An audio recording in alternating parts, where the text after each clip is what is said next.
Ya. Las temperaturas normales, ¿qué es lo que habíamos quedado? Ya. No olvidar, chiquillos, que una cosa es la exposición ocupacional a frío o calor, ¿ya? Y lo otro es la sensación térmica, son cosas distintas, ¿ya? Ahora, ¿qué es lo importante entender de esto? De que hay medidas de control y situaciones bien específicas, ¿ya? O sea, en primera instancia, lo que uno debe hacer es medir temperatura, ¿ya? Con un medidor de temperatura, que por lo general tiene temperatura más humedad que uno combinado, ¿ya? Y también tenemos que medir velocidad de viento, que para eso se utiliza un anemómetro. Su equipo también lo vamos a ver la próxima semana. ¿Por qué es importante entender esto? Porque temperatura y velocidad de viento son van de la mano, ¿ya? Específicamente con lo que es frío, con la que es la exposición ocupacional a frío, ¿ya? Ahora, la temperatura corporal de un trabajador puede subir y sobrepasar los 37 grados Celsius si aquel se encuentra cerca de algún equipo que emite calor, lo mismo cuando ocurre si aquel trabaja en plenas de sol directo, ¿ya? También cuando uno habla de temperatura hay que también diferenciar entre la temperatura profunda, que es la temperatura interna del cuerpo, y la temperatura exterior, ya que es la temperatura que tiene el cuerpo por fuera, ya que básicamente uno ve por la piel. De que, por ejemplo, cuando uno le toma la temperatura con una pistola, ya sea en la frente o acá en el cuello, y en algunas personas te verán acá en la mano, en esta sección de acá con la muñeca, ¿ya? Para ver si su temperatura externa está alta, ¿ya? Ahora, lo importante entender de esto es que las temperaturas del ambiente van a influir tanto en la temperatura interna como en la temperatura superficial, ¿ya? Y de ahí que, por ejemplo, el cuerpo también tenga mecanismos de regulación, como por ejemplo la transpiración. Cuando está muy caluroso afuera, el cuerpo, ¿qué va a pasar? La temperatura interna va a tender también a aumentar un poco. Por lo tanto, empieza un mecanismo de transpiración, ¿para qué? Para poder en el fondo regular o termorregular la temperatura interna, ¿ya? Ahora, por el contrario, si hay exposición a frío, el organismo produce más calor interno, que envía a la piel o trata de mantener la parte interna caliente para el congelamiento que empieza por extremidad de la persona. Y acá también hay un tema, cuando aumenta el frío, la temperatura interna también tiende a aumentar. ¿Para qué? Para que los órganos se mantengan calientes. Por eso cuando está helado, uno siente más frío en las manos y en los pies. Por si acaso. Ahora, cuando nosotros hablamos de lo que es calor, ¿ya? Uno habla de la exposición ocupacional a calor. Uno lo habla así. O sea, yo ocupacionalmente estoy expuesto a calor. Y acá empieza a aparecer un concepto que es temperatura del globo del bulbo húmedo, ¿ya? Ahora, para lo que es carga calórica, ¿ya? Es una combinación de temperatura, humedad y velocidad de aire, y calor radiante, ¿ya? O sea, cuando yo estoy expuesto a calor, van a haber distintas combinaciones de elementos, ¿ya? Lo principal que uno tiene que darse cuenta es las medidas de control, ¿ya? Hay trabajos que por su naturaleza van a implicar que uno tenga que estar trabajando en situaciones de calor o en situaciones de frío. Uno lo entiende así. Y ahí vamos a tener que ver cómo son las medidas de control. La medida de control principal va a ser el tiempo que yo esté expuesto, ¿ya? Y también los elementos adecuados. Por ejemplo, como acá dice, lo que se aplicará a trabajadores aclimatados, completamente vestidos y con provisión adecuada de agua y sal, con el objeto de que su temperatura corporal profunda no exceda los 38 grados Celsius, ¿ya? Y es un tema, muchas veces, cuando se recomienda el vestir por capas, ¿ya? Tiene este objetivo de poder trabajar el cuerpo de manera más cómoda, más holgada, y que pueda también la temperatura puede mantenerse de mejor forma. Por eso está, por ejemplo, el concepto de la primera capa, segunda capa, tercera capa, ya para ir viendo esto. Y lo otro importante es la provisión adecuada de agua y sal. O sea, cuando uno transpira, elimina agua y también elimina sales. Esos son los dos elementos importantes del cuerpo humano, ¿ya? Lo cual es que nosotros prácticamente el 70% de nuestra composición corporal es agua. Por lo tanto, chiquillos, es un factor bien importante a evitar las deshidrataciones. Lo otro también que uno recomienda cuando toca trabajar, por ejemplo, en faenas de alta temperatura, es tratar de trabajar lo justo y necesario expuesto a esa condición, ¿ya? Y también la alimentación, ya que esta, por ejemplo, sea baja en condimentos, muy fuerte, bajo en picante, que es una alimentación blanda y en base a alimentos que también tengan una porción de agua importante, ¿ya? Y también mantener ciertos reposos, ¿ya? Les va a tocar también que en algunos lados les van a pedir un protocolo o como una especie como de procedimiento en realidad de trabajos. En ese caso, si tenemos posición ocupacional a temperatura al aire libre, ¿qué es lo que uno hace? En este caso, hace como una caseta de madera, coloca un bidón de agua, vasos y un bloqueador, ¿ya? Para que las personas cuando requieran colocarse un bloqueador y requieran hidratarse, lo puedan hacer. Si la faena es muy larga o muy grande, uno va colocándolo en puntos donde sea lo más cercano para los grupos de trabajadores. Ahora, también tenemos la forma en cómo se calcula esto, ¿ya? No me interesa que lo conozcan más que aprendan a hacer el cálculo, porque para esto existen equipos específicos, ¿ya? Y voy a ver la forma en cómo les puedo mostrar uno, o más o menos explicar el funcionamiento. Lo que sí, las temperaturas se van a considerar, ¿ya? Una vez que el equipo está encendido entre un valor de 20 a 30 minutos, ¿ya? Y eso vamos a tener que darnos cuenta de que va a responder a un funcionamiento del equipo, ¿ya? Los equipos en el fondo todos miden, te arrojan un valor, que en el fondo uno compara con un valor referencial. Sin embargo, entre equipos va a haber siempre diferencias, ¿ya? En cómo trabajan estos. Ahora, lo importante también es entender el costo energético, ¿ya? Que lo más lógico es decir que entre estar sentado y de pie voy a tener una diferencia que es pequeña, pero a medida que yo voy aumentando mi actividad, voy a tener un mayor gasto calórico por hora. ¿Ya? Que eso es un tema importante a considerar. Ahora, cuando tenemos la exposición ocupacional a frío, ¿ya? Una cosa es el frío del ambiente de trabajo, ¿ya? Pero por una condición del ambiente de trabajo, por ejemplo, si estamos en esta cordillera, ya sabe los 2.000, 2.500 metros hasta los 5.000 metros de altura, ¿ya? Y créanme que a los 4.500 el frío y el viento se sienten, ¿ya? Y otra cosa es estar trabajando en un lugar donde tengamos un ambiente frío, como por ejemplo una cámara frigorífica, ¿ya? O sea, ahí tenemos dos diferencias bien importantes, ¿ya? Ahora, la combinación de temperatura y velocidad de aire da origen a la determinada sensación térmica, representada por un valor que indica el peligro al que está expuesto un trabajador. O sea, entre más velocidad de viento y la temperatura más baja, es menor el tiempo en que yo, trabajador, puedo estar expuesto a esa situación o a esa condición. Ahora, el mismo 594 nos da una tabla de equivalencia de sensación térmica, en lo cual tenemos la velocidad de viento, ¿ya? Y tenemos la temperatura real leída en el termómetro. Y acá en este caso podemos trabajar con dos equipos complementarios, un medidor de temperatura y un medidor de velocidad de viento. En este caso, técnicamente un caudal es lo que mide, porque mide distancia versus tiempo, ¿ya? Que es en el fondo un anemómetro. Ya su equipo lo vamos a ver la próxima semana. Ahora, si por ejemplo tengo un viento en 24, ¿ya? Y tengo una temperatura de menos 7, lo que va a sentir el cuerpo son menos 21 grados. ¿Y cuánto es lo que yo puedo estar expuesto o trabajando en el aire libre? Una hora, ¿ya?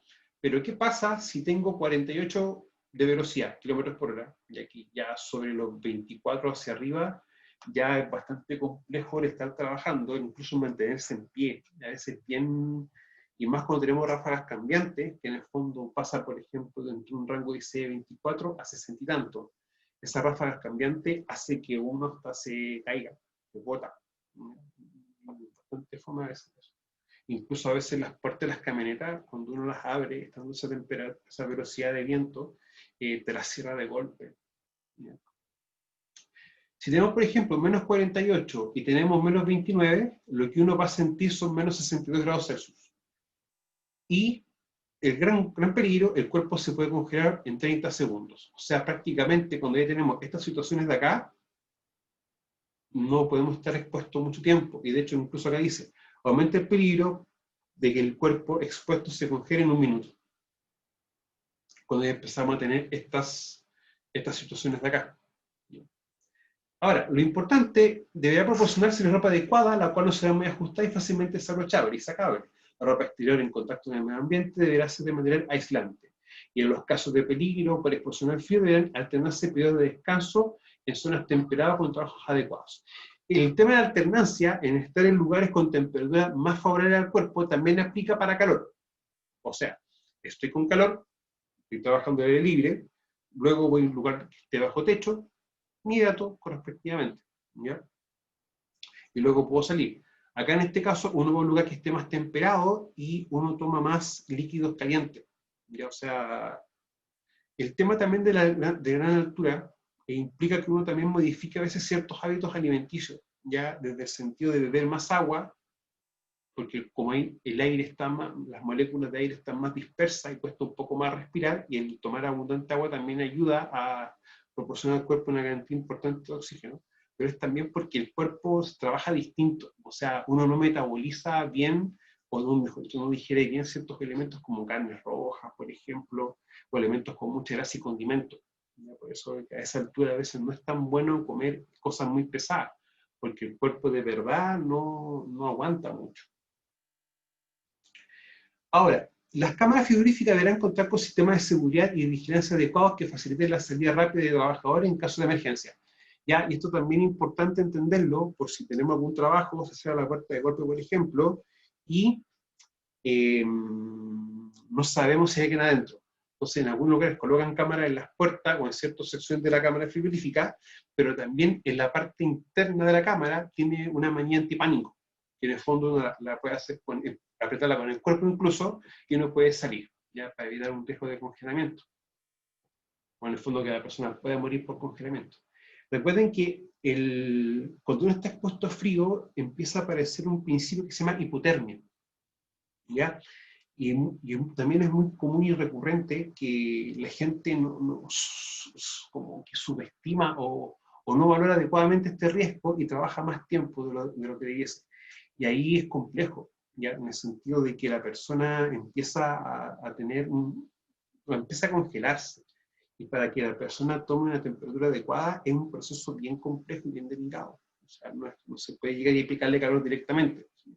Eso es un tema bien importante también a considerar. Bueno, de 0 a menos 18, sin límites siempre que la persona esté vestida con ropa de protección adecuada. Pero cuando ya empieza a bajar, máximo 4 horas, ya alternando de 1 hora dentro y 1 hora afuera. Después 1 hora en 2 periodos de 30 minutos y diferencia entre esa hora de trabajo 4 horas, ¿ya? Y de menos 58 menos 73, 5 minutos durante una jornada de 8 horas y es necesaria protección personal para cuerpo y cabeza. En este caso, quizá una balaclava, con un gorro, entre otros elementos, ¿ya? Es muy normal que estos dos elementos se den, ¿ya? Como los dos de acá arriba, los de acá más abajo, quizá un poco más extremos. Temperaturas como esta existen, sí, pero cuando, por ejemplo, uno está trabajando con nitrógeno líquido, ¿ya? Para hacer tiene un nombre específico eso.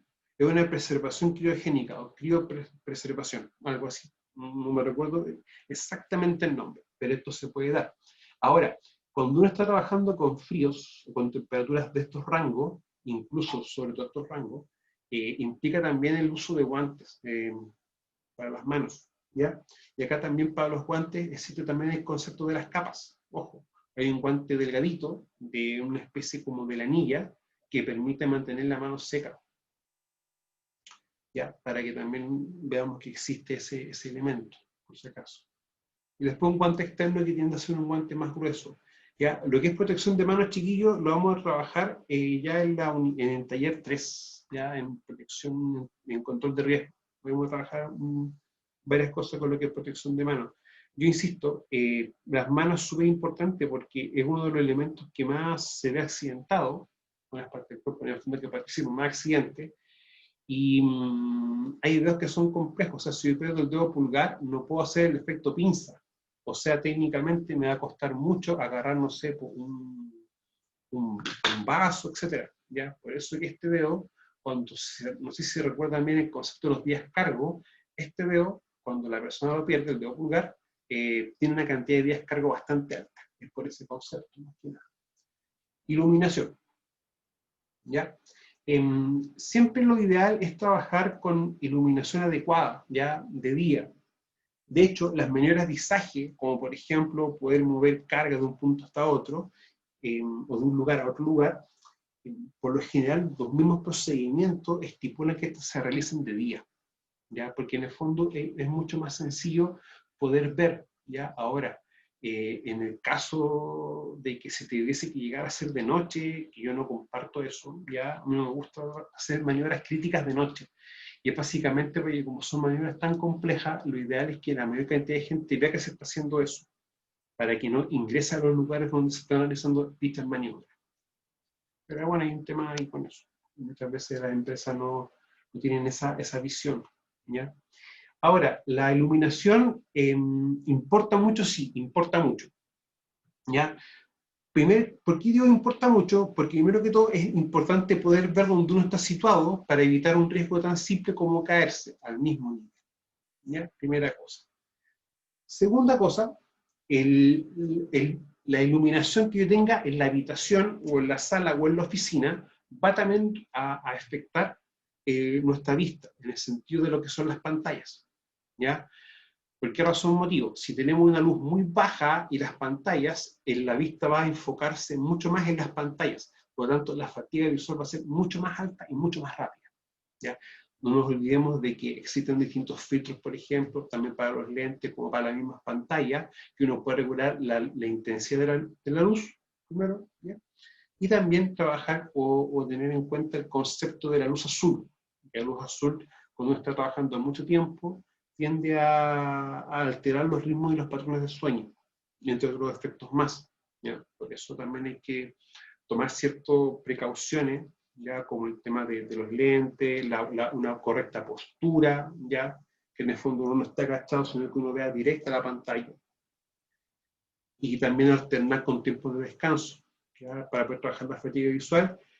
Y en el caso de que sea necesario que la persona sienta el ojo muy seco, muy reseco, porque cuando uno está mucho tiempo viendo, no parpadea. La función de parpadear es hidratar el ojo. En ese caso, uno te recomienda que la persona vaya a un oftalmólogo, ¿ya? Y la persona perdón, en este caso el oftalmólogo le recomiende unas gotas, ¿ya? Unas gotas lubricantes para los ojos, ¿ya? De distintos precios, distintos tipos. Ahora, todo lugar de trabajo, con excepción de faenas subterráneas o similares, deberá estar iluminado con luz natural o artificial, que dependerá de la actividad que en él se realice, ¿ya? Y el valor mínimo de iluminación será el que se indica a continuación, ¿no? Que es lo que está acá, la famosa tablita, ¿ya? O sea, yo puedo medir luz, ¿ya? Que ahí tengo que hacer una corrección. Yo siempre he hablado de 1,50 m, pero me equivoqué. Y es 80 centímetros, desde el suelo a una altura de 80 centímetros sobre el suelo del local, en el caso de iluminación general, cuando yo quiero tomar el equipo, el medidor, ¿ya? Entonces, con una wincha, mido 80 centímetros, coloco el luxómetro y empiezo así, ¿ya? Ahora, no cometan el error de pensar que el luxómetro te va a medir todo tipo de luz, ¿ya? Porque tenemos las luces LED, y la luz LED, claro, ilumina, pero utiliza una longitud de onda un poco diferente o diferente a una luz convencional. Por lo tanto, cuando uno va a comprar un luxómetro, tiene que también solicitar que dentro de las características del luxómetro pueda medir luz LED. ¿Ya? Eso hay que tenerlo bien claro. Ahora, los pasillos, bodegas, salas de descanso, comedores, 150 lux, ¿ya? Una mesa quirúrgica, 20.000 lux. O sea, si ustedes se van dando cuenta, de 150 a 20.000, es bastante la diferencia de la intensidad lumínica, ¿ya? La diferencia entre esto viene dado también a lo que uno está haciendo. O sea, una mesa quirúrgica es importante que tenga una buena iluminación, ¿ya? Para que el médico pueda ver bien lo que tenga que hacer, ¿ya? Ahora, por ejemplo, laboratorios, salas de consulta y de procedimientos diagnósticos, salas de esterilización entre 500 y 700, sillas dentales, mesas de autopsia 5.000, ya trabajo con pocos contrastes de lectura continua en tipo pequeño trabajo, 500. ¿Ya? O sea, es un tema que también uno puede hacer. Ahora, los luxómetros no son caros, ¿ya? Uno puede comprar un luxómetro profesional, ¿ya? Que te sirve para trabajar sin ningún problema por 120.000, 150.000 pesos. O sea, existen eso. Y los luxómetros, como para tener un estimado, no es un valor realmente concreto, 12.000 pesos. ¿Ya? Que en el fondo uno también puede tomarlo como una prueba para ver, más o menos lo que tengo yo. Ahora, diferencia entre los precios de los equipos de medición es la que tan preciso es la medición en sí. ¿Ya? Eso hay que entenderlo así. Por si acaso. A ver. Ya. También para darle un cierre con lo que es iluminación, la prevención de riesgo a veces es mal entendida, ¿ya? Y yo siempre he dicho que cuando se está construyendo un lugar, sería muy bueno que se construyera también con la visión de la prevención de riesgo. Por ejemplo, en el acceso o en las salidas de emergencia para personas con discapacidades, ya sea con una discapacidad auditiva, una discapacidad de movilidad o en el caso de una discapacidad cognitiva, ya para poder reforzarle en el qué hacer. Es importante que también se construya en eso y también que se construya en función de las iluminaciones correctas y también de lo que es la ventilación. Que recuerden, chicos, que la ventilación hace referencia a inyectar y sacar aire. Radiaciones que nosotros estamos expuestos a varios tipos de radiaciones, ¿ya? Y una radiación que no aparece mucho acá, que tampoco está o sea, existe referencia, existe bibliografía, es la radiación electromagnética, ¿ya? La que produce los distintos equipos electrónicos. Tengo un medidor, así que igual, aunque no es contenido del curso, igual lo vamos a trabajar un poco la próxima semana, ¿ya? Para que no les sea raro eso. ¿Por qué es importante la radiación electromagnética? Porque uno también tiene que, cuando está trabajando con pantallas o con equipos electrónicos que generan radiación, como por ejemplo un teléfono, ¿ya? Uno establezca distancias de seguridad para que la radiación no llegue de manera tan directa al cuerpo, porque eso igual va afectando, ¿ya? El comportamiento del cuerpo, o las mismas funciones del cuerpo. Bueno, la radiación en algunos trabajos puede estar expuesta a radiaciones ionizantes, alfa, beta, gamma, rayo X, etc. En hospitales, sensores de los cielos de minería, radiografía de estructuras metálicas y soldaduras, ¿ya? O sea, la radiación, chiquillo, no solamente va a estar desde el ámbito o en el ámbito médico, sino en distintos lugares, ¿ya? O sea, incluso en la construcción de caminos existe también una exposición a radioactividad. Ya cuando se quieren hacer ciertas pruebas de compactación de terrenos, se utiliza con un equipo que funciona con energía nuclear. Entonces ahí tenemos también un concepto que viene bien. Ahora, lo importante es que los daños dependerán del tipo de radiación recibida, de su cuantía y el tiempo de exposición. O sea que los daños van a depender no solamente del tipo de radiación, sino que también va a depender del concepto de dosis. Y la dosis que implica concentración y tiempo de exposición, ¿ya? Por lo tanto, a mayor dosis, yo puedo ver que va a haber una mayor consecuencia o una respuesta más grande del cuerpo. Bueno, el 594 define radiaciones sí, ¿ya? No ionizantes y las ionizantes. Las ionizantes son de las sustancias radioactivas, ¿ya? Como yo les explicaba recién. Y las no ionizantes son los láser, ¿ya? En este caso el láser, por ejemplo, para lo que es en contacto con la piel, evita que todo tipo de láser haga contacto con la vista, ya que puede producir un efecto temporal o un efecto más grande. Lo que corresponde a microondas y radiación ultravioleta. Y acá ultravioleta hace referencia al mismo 594 en la radiación ultravioleta de origen natural y de origen artificial. Eso es importante tenerlo también en mente para la misma guía técnica de exposición a radiación ultravioleta. Con respecto a las personas anormales, que es un riesgo físico, tenemos una persona normal por estar en gran altura, o en ya sobre 1000 metros de altura, o sobre 1000 metros sobre el nivel del mar, que es lo más correcto decir. Y también tenemos la presión que se origina por trabajos en mar, ya por estar en una profundidad en el agua. Y eso es un tema, ¿ya? Yo siempre he dicho, cuando uno quiere subir o bajar tanto a gran altura como a profundidad, debe ser en periodos de tiempo escalonados, ¿ya? De manera lenta y progresiva. Cuando uno está en gran altura y baja a nivel mar, créanme que muy rápido el cuerpo se descompensa y se altera mucho el oído medio.